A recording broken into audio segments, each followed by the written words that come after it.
제가 오늘을 설교를 마지막으로 이제 떠나게 됐는데, 박솔 전도사의 설교는 오늘 마지막이고, 이제 돌아오면 이제 박솔 목사가 돼서 돌아오는데, 참 제가 한 8년 정도 전도사 소리를 들었거든요. 근데 참 돌아보면 당연한 게 참 없는 것 같아요. 당연히 학교 졸업하면 풀타임 사역자가 될 줄 알았고, 4년이나 걸릴 줄 몰랐는데, 또 풀타임 사역하면 또 당연히 목사 안수를 받을 줄 알았고, 지금 혹시 말년병장은 떨어지는 낙엽도 조심해야 된다는 혹시 얘기 알고 있나요? 제가 엄청 사실 조심하고 있는데, 지난주에 산에 갔는데 낙엽이 많이 떨어져 있더라고요. 그래서 산을 좀 조심했습니다. 그럼 제가 아브라함이 지난주에 가나안에 갔었잖아요. 그러니까 고향 땅 하란을 떠나서 가나안 그 약속의 땅에 갔어요. 근데 그의 삶을 맨 처음에 반긴 것은 약속의 땅에서 이제 결핍을 발견했죠. 결핍을 경험하게 되었어요. 기근이 왔었던 거죠. 참 이해가 안 되죠. 약속의 끝에 결핍을 만난 것, 약속을 따라갔는데 기근을 만난 것이었습니다. 그런데 그 반대로 이제 애굽은 어떠한가요? 결핍이 아니라 풍요를 상징하는 곳이죠. 실제로 풍요한 곳이기도 하고, 그래서 아브라함은 하나님께 묻지 않은 채 결핍에서 벗어나 풍요를 향해 가게 되었어요. 근데 그것은 결국 결핍을 떠나 풍요로 간 것이 아니라 약속 없는 곳을 떠나 약속을 떠나 약속 없는 곳으로 가게 된 거죠. 결국 거기서 이제 아브라함은 지난주에 깊이 깨닫게 됩니다. 결핍과 풍요, 그리고 내 눈에 들어오는, 내 시선에 보이는 결핍과 풍요는 그게 전부가 아니구나. 이게 내 인생에 내 눈에 보이는 이것이 전부가 아니구나라는 것을 깊이 깨닫는 과정을 겪어야만 했던 것이죠. 결국 그 시간 가운데 아브라함이 깨닫게 된 것이 무엇이었냐면, 내가 하나님의 약속을 저버리는 것이 진짜 결핍이고, 내가 하나님의 약속을 붙드는 것이 진짜 풍요라는 것을 애굽에서 절실히 깨닫게 됩니다. 그래서 지난주 말씀을 보면 아브라함이 현실에 대한 두려움과 말씀에 대한 의심이 자신의 삶을 어떻게 이끌어갔는지, 그 결과가 얼마나 처참했는지를 깊이 깨닫게 됐고, 또 얼마나 비참한지를 온몸으로 경험하게 되었죠. 물론 그 가운데서도 하나님께서는 아브라함을 축복하셨습니다. 근데 여러분, 우리가 일단은 전제해야 되는 이 아브라함이라는 사람은 어떤 사람이냐면, 아브라함은 하나님의 약속 하나만 붙들고 본토 친척 아비집을 떠나 하란을 떠나 가나안으로 갈 만한 사람이었죠. 그러니까 적어도 그의 삶의 기준에 있어서는 뭔가 특별한 이득이나 아니면 자기의 욕망을 쫓아간 사람은 아니었다라고 하는 그런 전제는 있습니다. 적어도 이제 그런 사람이라면 약속 하나 믿고 자신의 안전을 보장해줄 본토 친척 아비집을 떠날 리는 없는 거잖아요. 그때 고대 사회에서는 자신의 그 공동체를 벗어나는 행위는 거의 자살 행위에 가까웠기 때문에, 여러분, 그러니까 떠남이란 것에, 적어도 떠남에 자신의 인생을 걸었던 사람이 아브람이었습니다.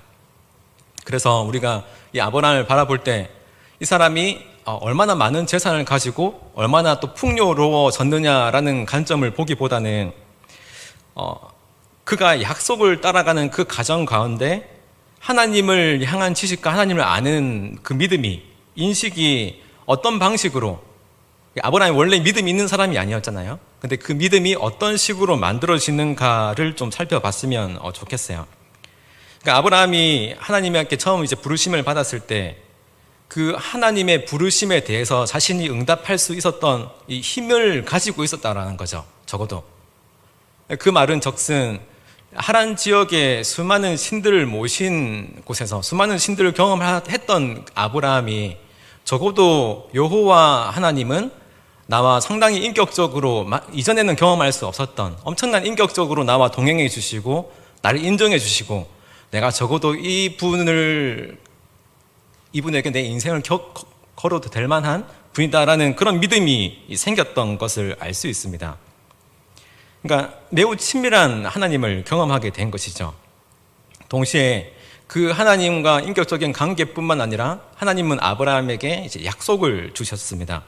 그 약속에는 단지 아브라함 한 사람에 대한 약속이 아니라 어떤 게 수반되었냐면 그 자손에 대한 약속도, 그 민족에 대한 약속도, 또 그 땅에 대한 약속도 함께 수반되어졌던 것이죠.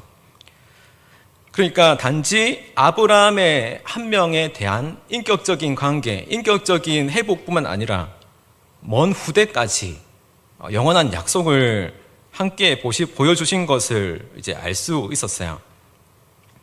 그리고 그분은 단지 나와 나의 민족, 또 어느 한 가나안 땅이라는 그 지역뿐만 아니라 애굽에서도 애굽의 왕실을 움직일 만큼 그때 당시 애굽은 세상의 통치자라는 위치에 있었잖아요. 근데 그 위치까지 흔들 만큼 이제 힘이 있던 분이다라는 것을 절절하게 깨닫는 시간이었습니다. 이렇게 하나님에 대한 인식이 점점 더 지식이 쌓아감으로써 아브라함은 자신을 이끌어 주시는 그 하나님이 어떤 분인지 이제 알게 되었죠. 여러분, 우리도 하나님을 알아가는 만큼 우리도 힘이 생기잖아요. 하나님을 아는 만큼 힘이 생깁니다. 때로는 사람은 우리가 때로 알아가다가 실망할 수도 있지만 하나님은 내가 알면 알수록 너무나 특별하시고 너무나 놀랍고 위대한 분이기 때문에 하나님을 우리가 알아가면 알아갈수록 말로 할 수 없는 엄청난 영광을 느끼게 되는 거죠. 그러니까 하나님을 알아가며 생기는 그 일들이 이제 아브라함으로 하여금 애굽에서 지금 쫓겨나와 있는 상황 가운데서도 과감하게 300km나 떨어진 그곳에서 자신을 불렀던 가나안 땅에 맨 처음에 불렀던 그리고 그곳에서 예배드렸던 그 자리로 가게 하는 힘을 만들게 한 것이죠. 그래서 3절과 4절을 보면 이 베델이라고 하는 곳은 아브라함이 하란을 떠나 맨 처음에 가나안에 도착하자마자 장막치고 예배드렸던 바로 그 장소잖아요. 그런데 맨 처음에 가나안 땅에 도착하자마자 드렸던 이 예배하고 애굽 땅에서 하나님과 동행하며 겪어왔던 이후에 또 베델에서 예배는 분명히 이제 다를 수밖에 없죠. 여러분, 우리가 코로나 이전의 예배와 지금의 예배가 다르지 않습니까? 여러분, 지금 우리가 엄청난 이제 힘든 시간을 보내고 있는 가운데 우리가 지금 이것들이 제가 얘기했듯이 당연한 것이 참 당연한 게 아닌 것을 좀 많이 깨닫게 되죠. 그리고 우리가 지금 드리고 있는 이 예배의 이 시간이 또 우리에게서 너무나도 중요하지 않습니까? 내가 어떤 존재인지, 내가 어떤 사랑을 받았는지, 또 내가 얼마나 뼈저리게 부족한 존재인지 깨닫는 시간이 또 이 예배죠. 나의 결핍을 깨닫게 되고 나의 결핍을 채울 수 있는 그분을 발견하게 되는 시간이 바로 이제 예배인 것입니다. 우리가 예배를 드릴 때 이런 부분을 깨닫게 되면 그 예배는 아주 다르게 느껴지죠. 이전과 다르게 내 삶을 기쁘게 하고 또 달콤하게 할 수도 있는 예배입니다. 그래서 그에 따라서 나를 숨쉬게 하는 힘, 나로 하여금 내가 흔들리지 않고 중심을 잡고 계속 나아가게 하는 그 힘은 다름 아닌, 그 환경이 아닌 하나님이 주시는 그 약속이라는 것을 깊이 깨닫는 시간이 바로 이 시간, 이제 예배인 것이죠. 이런 마음으로, 이런 다짐으로, 또 이런 경험으로 예배를 드리는 사람은 예배가 다를 수밖에 없죠. 예배가 살아야 모든 것이 산다라는 그 말이 절절하게 깨닫는 시간이기도 합니다. 여러분, 하나님을 하나님으로 내가 고백하면서 또 내가 어떤 존재인지 나 스스로를 깊이 깨닫는 시간이 되기도 하죠. 나를 나답게 만드는 시간. 내가 어떤 존재인지 알게 하면서 하나님의 그 크심으로 나를 믿게 해 주시는 거죠. 여러분, 이게 왜 그렇게 지금 예배에 대해서 중요성을 이야기하냐면 이제부터 아브라함은 예배 이후에 그의 삶 가운데 시련이 닥치기 때문입니다. 그리고 아브라함에 닥친 이 시련을 아브라함은 어떻게 이겨나가느냐 하면은 바로 이제 이 예배라는 것을 통해서 이겨나간다라는 것을 말하기 위해 이제 이런 배경이 깔려 있는 것이죠. 그럼 복은 우리에게 있어서 복은 때로는 축복이지만 때로는 저주도 될 수 있는 거잖아요. 세옹지마라는 말도 있듯이 아브라함과 조카 롯이 이제 큰 재산을 얻게 되었는데 그들이 얻은 재산은 결국 그들을 갈등으로 이끌어가게 되었습니다. 5절에서부터 7절까지의 내용을 보면 그들 사이에 위기가 찾아왔는데 그 위기는 외부로부터의 위기가 아니라 그들 내부로부터 시작되는 위기였어요. 사실 우리가 큰 위기는 우리 안에서 생기는 위기들이죠. 그런데 우리가 느끼는 그 위기의 대부분은 그 위기의 크기가 중요한 것이 아니라 위기보다, 그러니까 위기에 비교한 하나님의 크기에 비례합니다. 무슨 말이냐면 사실 우리가 느끼는 그 위기의 크기는 내가 느끼는 하나님의 크기와 엄청나게 닮아 있다는 거죠. 문제가 하나님보다 커지면 그 문제는 상대적으로 크든 작든 어느 한 사람에게 상당히 공고함을 주게 되고, 그 문제가 절대적으로 크다 하더라도 그보다 더 크신 하나님이 계시다면 그 문제는 이제 쪼그라들 수밖에 없는 거죠. 문제가 쪼그라들거나 이제 하나님이 쪼그라드는 상황이 되는 것입니다. 그러니까 상대적인 거지만 똑같은 문제를 하나님의 크기에 따라, 내 마음속에 있는 하나님의 크기에 따라 좀 다르게 느껴질 때가 있지 않아요? 그러니까 나를 다스리는 하나님의 크기에 대한 부분이죠. 그러니까 하나님께는 이제 크기라고 해서 좀 죄송하지만 제가 설명하기 위해서 이렇게 이야기하는 겁니다. 그리고 우리는 그러니까 먼저 내 마음으로 고백하는 그 하나님의 크기하고 내 현실 속에서 내가 느끼는 하나님의 그 크기하고 다르다는 것을 먼저 좀 고백할 수 있는 솔직함이 이제 필요해요. 그러니까 제가 지금 여기서 설교할 때 제가 느끼는 하나님은 엄청 크죠. 그러니까 엄청 커요. 근데 이 설교할 때, 또 예배 드릴 때, 또 기도할 때 말고 저희 일상 가운데 하나님은 사실 그렇지 못하거든요. 제 일상은, 그러니까 비밀인데, 여러분 제 일상에서 하나님은 훨씬 좀 작게 느껴져요. 이건 이제 우리가 스스로에게 좀 물어봐야 되는 거죠. 근데 이런 일상이 아브라함에게 닥치게 된 거였어요. 우리가 흔히 말하는 그 삶의 예배에서 하나님의 크기가 선명하게 드러나게 되면 그 문제는 사실 위기가 더 작아지게 되지만 지금 삶 가운데 내 삶에 과연 하나님의 크기가 얼마나 하는지 이제는 알게 되는 시간이었던 거죠. 지금 이들 사이에 있던 삶에 드러난 문제는 뭐였냐면 제한된 목초지에 삼촌과 이제 조카의 재산이 너무 많이 있기 때문에 종들 사이에 다툼이 생긴 거였습니다. 지금 표면적인 거죠. 근데 여러분, 이런 문제와 갈등은 사실 어느 곳에서든 존재하잖아요. 중요한 것은 갈등을 해결하는 이제 방식이죠. 어디에 가치를 두느냐, 어디에 핵심을 두고 그 문제에 대해서 접근하느냐라는 것이죠. 그러니까 무슨 말이냐면 만약에 아브라함하고 롯하고 서로의 불편함을 감수하고서라도 우리는 함께 하란에서 나왔고 함께 가나안을 겪었고 함께 이 시간을 겪고 있기 때문에 같이 살기를 원했다면, 끝까지 함께 가기를 원했다면 해법은 사실 간단하죠. 더 적게 소유하면 되는 거죠. 내가 내 양과 소들을 목초지가 허용하는 만큼만 가지고 있으면 되는 거잖아요. 근데 이렇게 약간 불편해지면 되는 건데 그렇게 하지 않았던 거죠.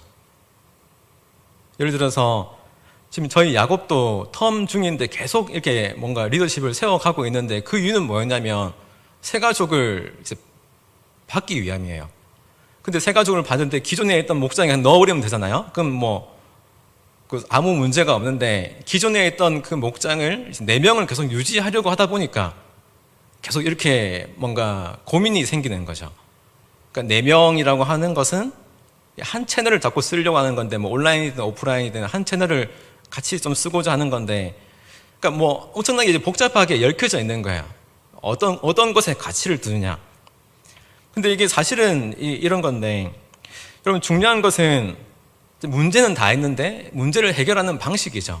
어떤 것을 더 중요하게 생각하느냐, 어디에 포인트를 두냐인 건데, 이후에 이제 아브라함의 행보를 보면 아브라함은 충분히 이제 양보할 가능성을 보이고 있죠. 그러니까 내가 좀 뭐 양보하지 뭐, 이런 행동들을 계속합니다. 근데 이제 롯은 아니었거든요. 롯은 자신의 영역과 재산을 더 확장하려고 했던 마음이 분명하게 드러나게 되죠. 그러니까 그 마음에 따른 답을 선택하게 된 거였어요. 그렇게 결별하기로 결정한 거죠. 그럼 여기까지 그들의 가치관에 따라 이제 결별하기로 결정했습니다.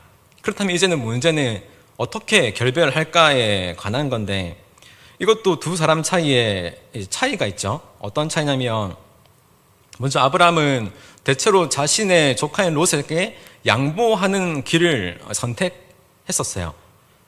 근데 양보하는 것을 선택했지만 그것은 사실은 내가 선택하려고 하는 것을 선택 안 한 걸 선택한 거죠. 그러니까 내가 결정하지 않는 것을 결정한 거죠. 그러니까 수동적으로 반응한 건데, 내가 결정하는 것을 포기하기로 이제 결정했습니다. 우리 8절, 9절 말씀 한번 같이 다시 읽어볼까요? 시작. 아브라함이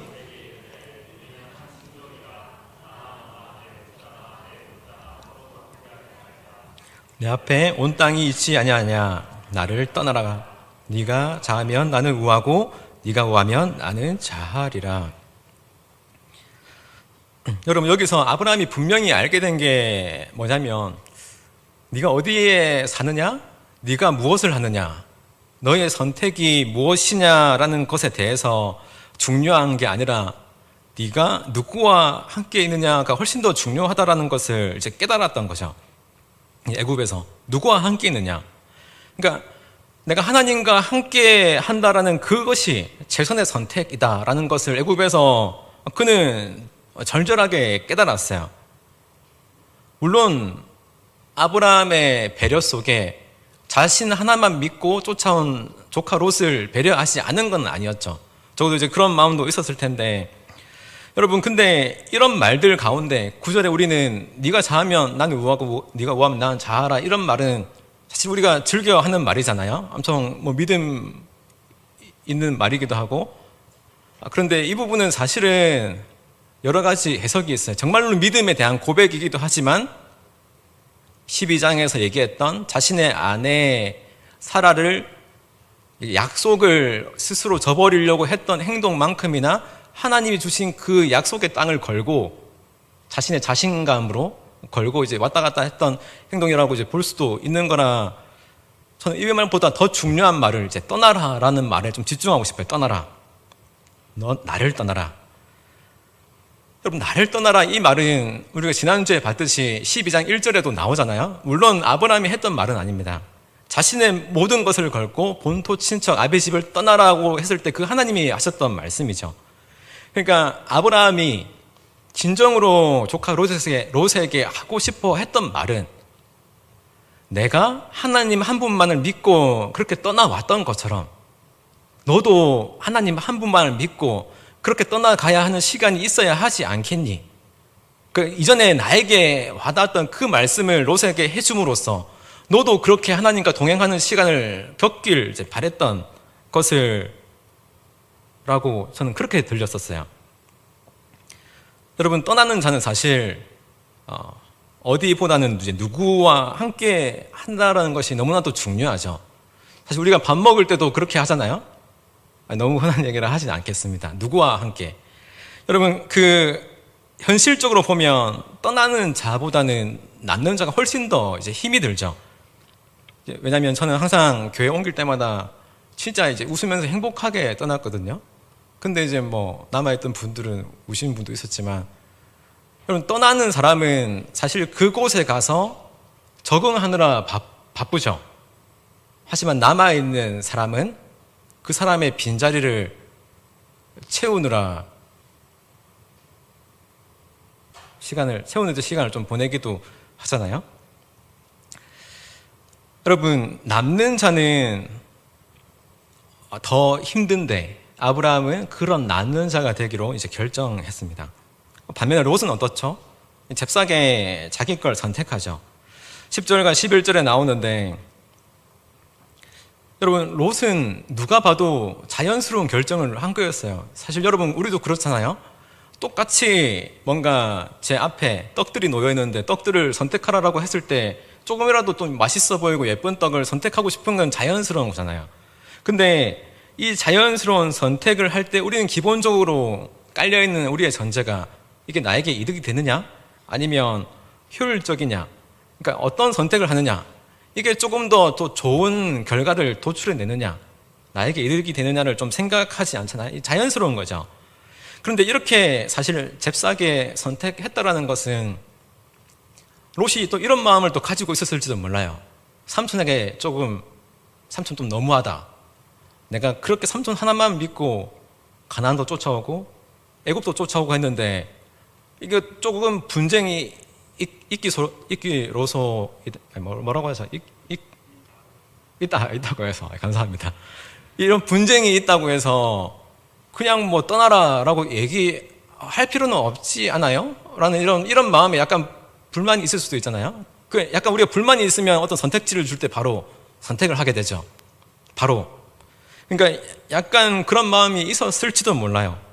여러 가지 마음이 있을지도 모르지만 그래도 이거는 결정적인 건 아닙니다. 결정적인 거는 뭐냐면 10절에 나오는데 우리 10절 말씀 한번 같이 읽어볼까요? 시작. 이에 롯이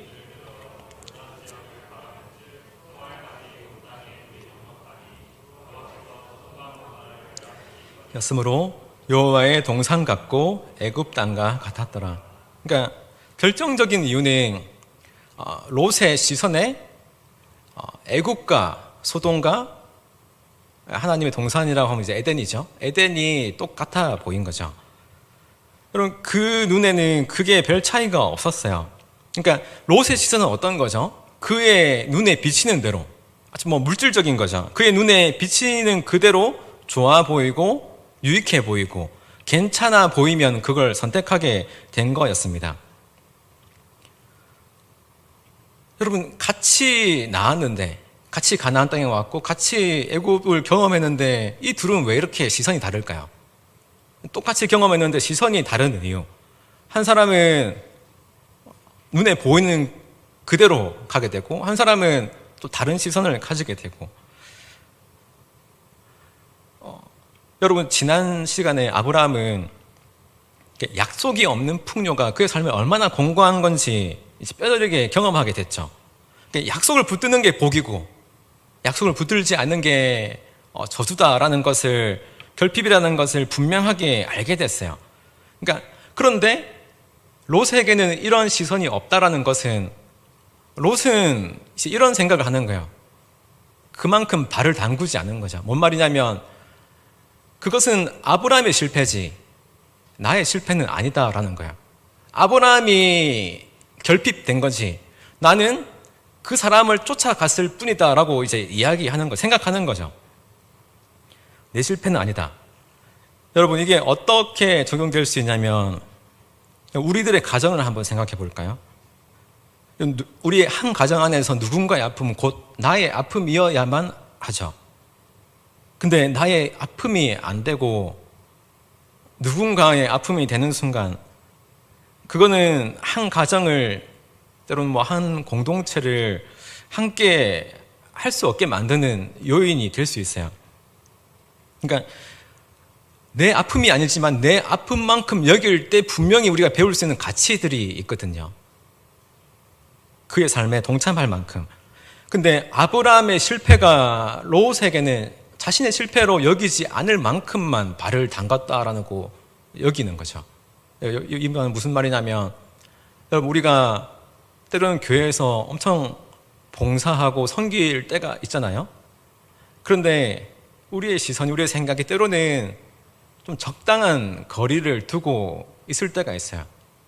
왜냐하면 이런 말이 있잖아요. 광신도가 될까봐, 너무 깊이 빠질까봐, 너무 깊이 봉사하고 섬길까봐, 그래서 내 삶이 없어질까봐, 더 헌신하게 될까봐 내 삶이 없어져서 결국은 내가 더 이 세상에서 손해보는 길을 갈까봐 그렇게 느껴지는 그 순간에 우리는 내가 발을 담글 수 있는 그만큼만 담그게 되죠. 그러면 사실은 발을 완전히 담갔던 그 사람과는 다른 시선을 가지게 되는 거예요. 여러분, 지금 롯은 아브라함의 실패가 사실은 자신의 실패라고 인식했어야만 가질 수 있는 시선을 못 가진 거죠. 그래서 이제는 롯의 시선은 결국 애국과 소돔과 이제 에덴이 같은 것으로 보일 만한 시선으로 변해진 거예요. 그러니까 하나님을 떠나가다 보니까 결국 세상의 시선을 가지게 된 거였죠.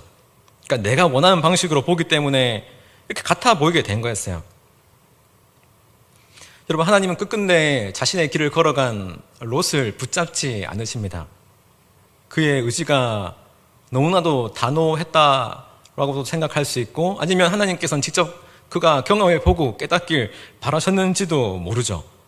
그렇게 롯은 떠나가는데, 롯은 떠나고 아브라함은 이제 가나안에 남게 됐는데, 마치 이 장면은 소돔은 이제 가나안이 아닌 것처럼 가나안과 소돔을 따로 떼서 얘기하죠. 12절에 아브라함은 가나안 땅에 거주하였고 롯은 그 지역의 도시들에 머물며 그 장막을 옮겨 소돔까지 이르렀더라. 그리고 13절에 보면 성경은 소돔 사람들의 죄악을 언급하는데, 이것은 하나님께서 이제 롯의 이제 성급한 판단을 기뻐하지 않았다라는 것으로 이제 해석될 수 있습니다. 다시 말하면 롯은 그의 눈에 매우 합리적이고 이성적이고 매우 그럴듯한, 분명히 나를 이득으로 이끌어 갈 만한 그 길로 떠났지만 사실은 죄악의 길로, 죄악의 그림자 속으로 들어가고 있었다는 것을 성경은 이야기하고 있는 거예요. 여러분, 그렇게 롯이 하나님과 점점 멀어져 가는 동안에 애굽의 실패를 통해서 이제 아브라함이 인내를 배우게 되었죠. 그의 삶 가운데 인내를 배우게 된 아브라함에게는 하나님이 찾아오세요. 그리고 이렇게 표현하시는데, 먼저 이제 10절에 롯은 어떻게 하냐면, 10절에 보면 롯이 눈을 들어 요단 지역을 바라본즉 이라고 이야기하는데, 하나님이 찾아온 아브라함에게는 14절에는 하나님이 이렇게 이야기하십니다. 너는 눈을 들어. 그러니까 롯은 자신의 눈을 들었고 아브라함은 너의 눈을 들었죠. 그러니까 롯은 스스로 눈을 들어 자신이 선택해야 될 욕심나는 그 땅을 선택한 사람이 되었고, 아브라함은 가만히 있는데 하나님께서 찾아오셔서 너의 눈을 들어 이제 바라보라고 한 사람이 된 거죠.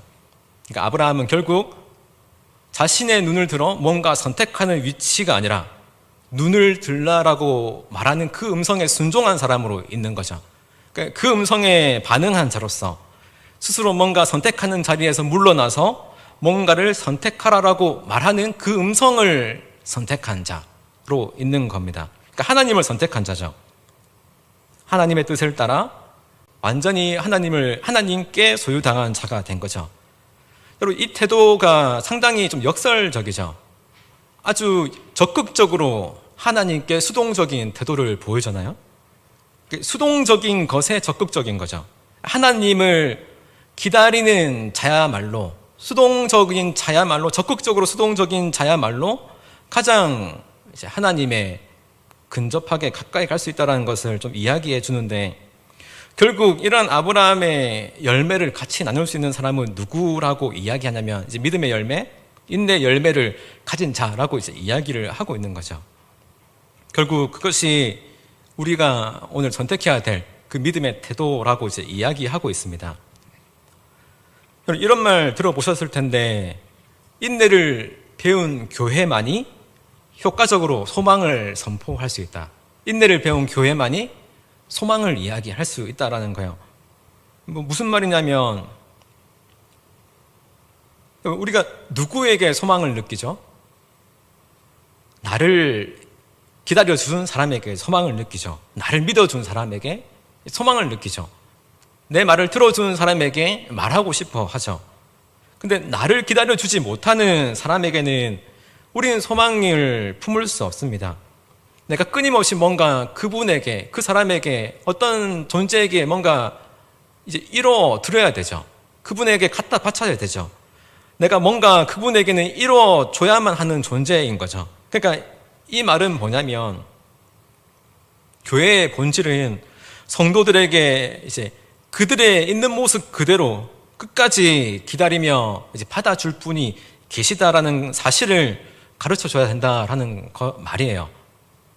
그러니까 다시 말하면 뭔가 이루고 성취하고 뭔가 풍성해지려고 하는 그런 성공하려고 하는 욕망은 사실은 롯의 이제 영성인 거죠.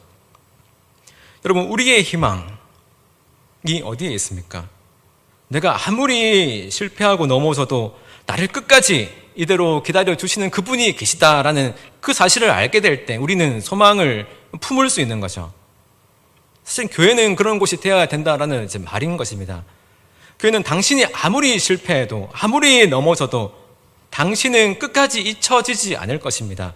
하나님께서는 당신을 끝까지 기다리고 계십니다. 당신을 끝까지 무슨 일이 있어도 기다려 주실 분이 있다는 그 사실을 기억하세요라는 것을 끊임없이 선포하는 곳이 바로 이제 교회여야 된다는 거예요. 예수님께서 우리에게 그러하셨듯이 하나님께서 선택하실 때까지, 하나님께서 찾아오실 때까지 늘 우리에게 찾아오시는 하나님을 아무것도 없는 마음으로 만나볼 수 있을 때까지, 내가 주님을 소유하기보다는 내가 주님께 소유당할 때까지 그렇게 오랜 시간 기다려본 공동체만이, 교회만이 누군가에게 소망을 줄 수 있다라는 말입니다. 그리고 이것은 교회뿐만이 아니죠. 인내를 배운 교회뿐만이 아니라 인내를 배운 가정뿐만이, 인내를 배운 어느 개인뿐만이, 인내를 배운 어느 목장뿐만이 소망을 줄 수 있는 공동체가 될 수 있다는 것을 똑같이 이야기할 수 있을 것 같아요. 여러분, 그렇게 오랫동안 우리를 기다려온 예수 그리스도의 몸으로 존재하는 성도일 때 우리는 서로에게 이제 희망을 줄 수 있는 거예요. 여러분, 아브라함이 그는 은혜를 입었기 때문에 롯에게 자신의 길을 충분히 내어줘도 될 만큼 그런 삶을 살았던 거죠. 물론 롯이 아브라함과 같은 은혜를 경험했더라면 다르게 반응했을지라도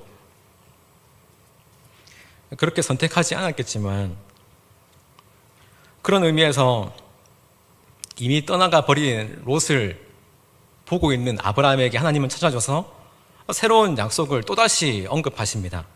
땅에 대한 건데, 여러분, 땅은 땅 혼자만 존재할 수 없죠. 우리 항무지라는 말이 있잖아요. 흉가라는 말이 있듯이 그 땅과 더불어 살아가는 존재가 필요해요. 그러니까 땅과 사람은 항상 같이 가는 건데, 그런 식으로 하나님께서는 약속을 주세요. 너에게 땅을 주는 것뿐만 아니라 그 땅을 함께 소유할 너의 자손들에 대한 분명한 약속을 하시면서 이제 마무리하고 계시죠. 14절에 네가 사방을 둘러봐라. 네가 어디에 있든지 그 땅을 다 채울 거라고 이렇게 말씀하세요.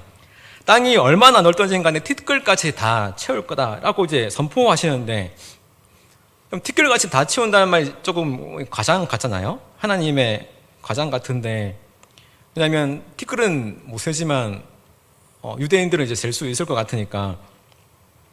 근데 저는 이걸 보면서 이런 말로 들렸어요. 제 주변에 목사님들이 항상 하시는 말씀인데, 우리 와이프가 제일 이쁘다라고. 이 거짓말이 아니거든요. 근데 그러니까 이런 거죠. 우리 목장이 제일 좋아. 우리 교회가 제일 좋아. 저 항상 우리 교회 제일 좋다라고 이야기하는데, 이거는 아름다운 가장이죠. 가장이지만 아름다운 거죠. 근데 이런 게 필요하다라고 생각해요. 근데 우리가 느끼는 그냥 말로 하는 우리 무엇이 제일 좋아가 아니라, 말하는 사람이 아니라 하나님이라면, 여러분, 영혼의 시간을 보면 그 영혼 속에는 셀 수 없는 먼지보다 더 많은 아브라함의 자손들을 만들 수 있는 분이 이제 하나님이시잖아요. 그렇게 허락하실 분도 하나님이세요. 그리고 그 많은 땅들을 소유할 자는 마태복음 5장에서 얘기했듯이 땅을 소유할 자는 이제 온유한 자죠. 이 온유하다라는 말은 예수님께서 말했던 온유함은 이제 성품이 좋다라는 것이 아니라 하나님께 온전히 맡긴 자이고, 하나님께 온전히 맡긴 자는 예수님 자신이죠. 그 삶을 온전히 다 맡겼죠. 결국 하나님께 약속하신 그 땅 속에서 온전한 주인이 되실 그분은 예수 그리스도고, 그분과 함께 이 땅 가운데 왕의 평화를 함께 누릴 존재는 바로 우리들이라고 이제 얘기하셨어요. 여러분, 그렇게 아브라함은 그 약속을 가지고 헤브론으로 가게 되는데, 이 헤브론이 자신이 이제 마지막으로 정착할 지역이죠.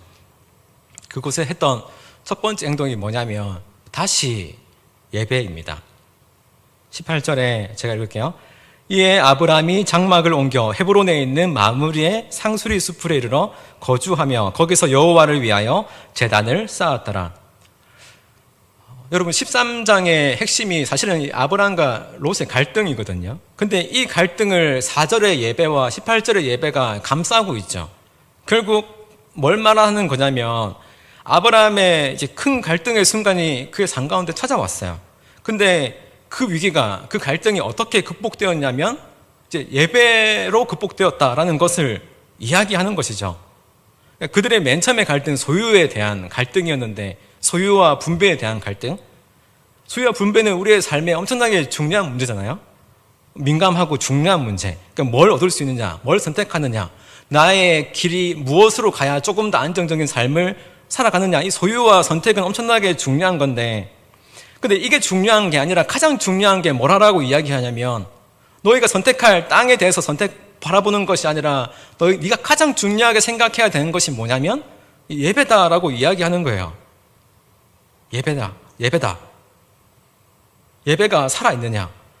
소유보다 더 중요한 게 예배다라고 이야기하는 거예요.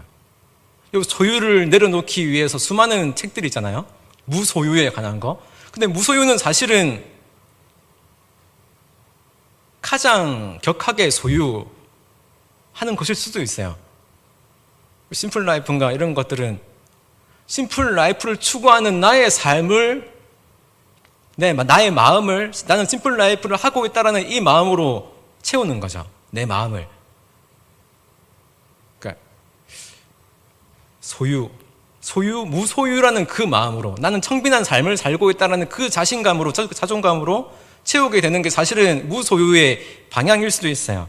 그러니까 소유와 무소유냐 이런 것이 중요한 것이 아니라 결국 가장 중요한 것은 뭐냐라고 이야기하냐면, 오늘 말씀은 하나님으로 채우느냐라는 거예요.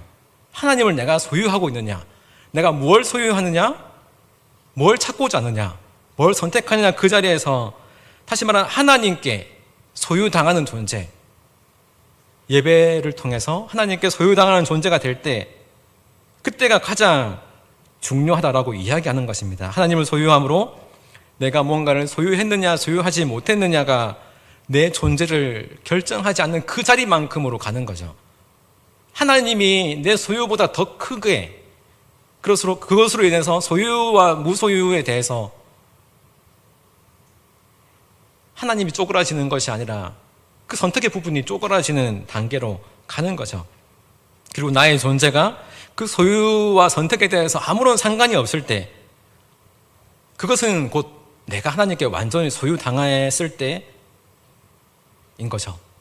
내가 하나님께 완전히 소유당했을 때, 비로소 우리는 소유에 자유로워질 수 있습니다. 여러분, 그 길이 이제 예수님이 가신 길이죠. 여러분, 예수님은 온 몸과 마음이 하나님께 소유당한 존재였잖아요. 그 모든 시선과 생각이 오롯이 하나님께 드려진 존재였어요. 그래서 그분이 그 엄청난 비싼 돈으로 산 항유를 머리와 발등에 부을 때 그 돈이 낭비된다라는 얘기를 전혀 하지 않으셨고, 그에 대해서 전혀 반응하지 않으셨고, 자신은 굶주리고 있는 그 상황 가운데서도 복음을 전하며 누군가를 구원해내는 그 영혼의 기쁨을, 영혼을 구하는 그 기쁨을 누릴 때, 그분은 그의 배고픔도 잊을 만큼 완전히 하나님께 소유당했죠. 그러니까 배고픔도 있고 부와 빈곤함도 잊을 정도로 하나님께 소유됐던 거예요.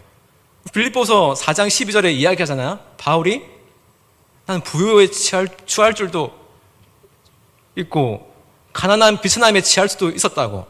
이것을 누구한테 배웠냐라고 이야기하냐면 예수님께 배운 거죠. 나는 예수님께 배웠노라. 내가 주 안에서 모든 것을 할 수 있다고. 그게 내가 뭘 할 수 있느냐, 빈곤이냐 부요냐, 내가 이걸 선택하느냐 저걸 선택하느냐는 하나님의 크기에 사실 관련이 있다라고 이야기하는 거예요. 하나님께 온전히 관련 있는 자는 그것에 대해서 전혀 신경 쓰지 않는 거죠. 여러분, 이거를 아브라함은 이제야 배워나가기 시작하지만 우리는 이미 그렇게 하신 그분을 보고 살아가고 있습니다. 그 길을 성취하신 예수님 안에 살아가고 있는 거죠. 우리 모두가 그 길을 기꺼이 누리는 자가 되어서 그분으로 인해서 배부르고 또 예배를 통해서 하나님이 나의 전부이십니다. 하나님이 나의 모든 것입니다. 그분으로 당신으로 충분합니다. 라는 그 고백이 우리의 입술이 아니라 내 온몸으로, 그리고 우리의 예배의 하나님과 우리의 일상의 하나님이 크기가 점점 같아져서 내 삶의 어느 부분에서도 어떤 환경에서도 선택과 부요와 또 결정의 문제에서 더 큰 하나님을 바라보고 누리는 그 예배의 삶을 살아가는 우리 모두가 되기를 소망합니다. 우리 찬양하고 기도하겠습니다.